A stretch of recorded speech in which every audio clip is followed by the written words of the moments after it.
शाम ढल रही थी। सूरज की आखिरी किरणें कॉलोनी की पुरानी इमारतों से टकराकर थकी सी लग रही थीं। बालकनी में खड़ी सविता देवी रोज की तरह नीचे गेट की ओर देख रही थीं। ये उनका नियम नहीं था, बस आदत बन गई थी। ये कहानी फुल घपा घप वाली है, लेकिन मैं यहां नहीं डाल सकती। यूट्यूब मुझे परमिशन नहीं देता। अगर आपको ये कहानी पूरी सुननी है तो मुझे टेलीग्राम पे मैसेज करे। मेरी टेलीग्राम आईडी है ऑडियो स्टोरी 69। और ऐसी एक दो नहीं, पूरी 10,000 से ज्यादा प्रीमियम स्टोरी मिलेगी। तो मुझे आज ही टेलीग्राम पे मैसेज करे और प्रीमियम कहानियों के मजे ले। अब वापस कहानी पे आते हैं। नीचे गेट पर रामू बैठा था, कॉलोनी का वॉचमैन। उम्र कोई 50 के आसपास, चेहरे पर स्थायी सादगी और आंखों में एक अजीब सी शांति। वह हर आने जाने वाले को ध्यान से देखता, लेकिन बिना किसी शक या कठोरता के। सविता ने हल्की सी सांस ली और पर्दा खिसका दिया। क्या मैं सच में उसे देखने लगी हूं? ये सवाल उन्होंने खुद से कई बार पूछा था। सविता की जिंदगी बाहर से पूरी लगती थी। पति सरकारी नौकरी में, 2 बच्चे, बड़ा सा फ्लैट। लेकिन भीतर एक खालीपन था जो सालों से चुपचाप फैलता गया। पति विनोद जिम्मेदार थे, मगर भावनात्मक रूप से अनुपस्थित। बातें जरूरत तक सीमित थीं। बिल, बच्चों की पढ़ाई, रिश्तेदारों की औपचारिक चर्चा। सविता ने कभी शिकायत नहीं की। उन्होंने सीख लिया था कि अच्छी औरत चुप रहती है। रामू से पहली बातचीत बहुत साधारण थी। एक दिन सविता की चप्पल टूट गई थी, गेट पर ही। अम्मा रुकिए, रामू ने कहा, मैं सिल देता हूं, ऐसे चलेंगी तो पैर में चोट लग जाएगी। उसके शब्दों में कोई दिखावा नहीं था, बस चिंता। उस दिन सविता को लगा किसी ने उन्हें देखा है। धीरे धीरे बातें बढ़ीं। आज सब्जी महंगी हो गई है, बारिश ज्यादा हो गई इस बार। बेटा बाहर रहता है मेरा, साल में एक बार आता है। रामू कभी निजी सवाल नहीं पूछता था, नहीं सीमा लांघता, लेकिन वह सुनता था, ध्यान से। और सविता को बरसों बाद लगा कि उनकी बातें किसी को सच में मायने रखती हैं।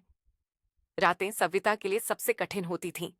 पति फोन में व्यस्त, बच्चे अपने कमरों में, और वह खामोशी के बीच बैठी। ऐसे में दिन की छोटी छोटी बातें याद आती। रामू का ध्यान रखिए, उसका मुस्कुराकर सिर हिलाना। उन्हें डर लगता था, ये क्या सोच रही हूं मैं? पर भावनाएं तर्क नहीं मानती। रामू की जिंदगी भी आसान नहीं थी। पत्नी का देहांत सालों पहले हो चुका था। बेटा शहर से दूर नौकरी करता था। वह जानता था कि उसकी जगह क्या है। वह जानता था कि सविता मालिक वर्ग से है। फिर भी दिल कभी कभी सीमा नहीं मानता। लेकिन उसने खुद को काबू में रखा।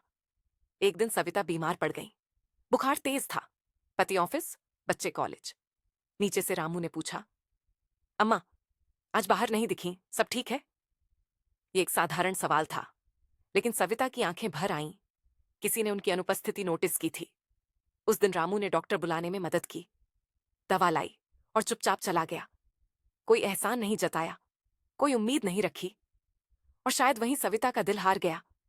उन्हें पता था ये प्रेम आसान नहीं है, ये समाज के नियमों में फिट नहीं बैठता, ये किसी कहानी की तरह सुंदर अंत नहीं मांगता। ये बस महसूस किया जाने वाला प्रेम था, बिना छुए, बिना कहे। एक शाम सविता ने हिम्मत की, रामू अगर कभी आपकी वजह से कोई मुश्किल हो जाए। रामू समझ गया। उसने सिर झुका लिया। अम्मा आप निश्चिंत रहिए, इज्जत से बड़ा कुछ नहीं।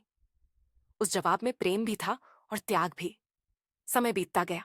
बच्चों की शादी हुई, पति रिटायर हुए। रामू ने नौकरी छोड़ दी, बेटे के पास चला गया। उस दिन गेट सूना लगा। सविता बालकनी में खड़ी थी, आंखें नम थीं, लेकिन मन शांत।